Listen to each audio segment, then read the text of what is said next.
पूजैया करल जाई मैया के पूजैया सखी हो बड़ी ध्यान से सादा सुखवा मिल जाई हो बिना वाली के गुणगान से सादा सुखवा मिल जाई हो बिना वाली के गुणगान से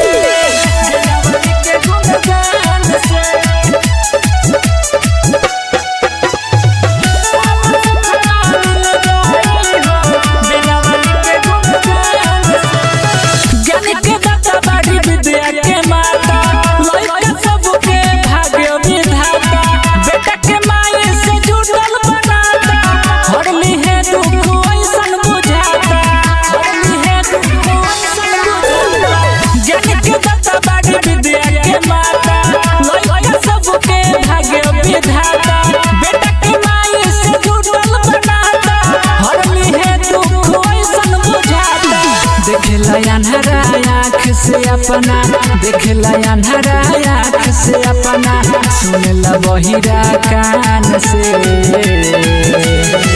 सादा सुखवा मिल जाई हो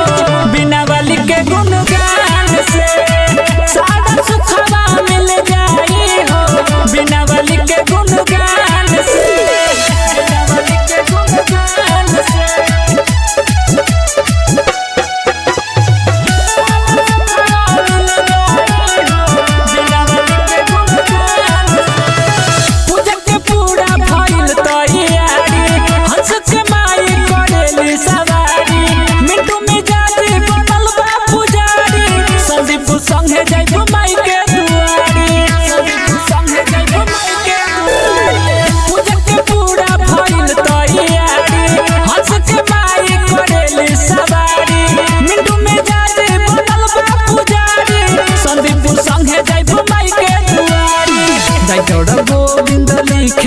गोविंद बिकी लिखे लगतिया बच के अपमान से।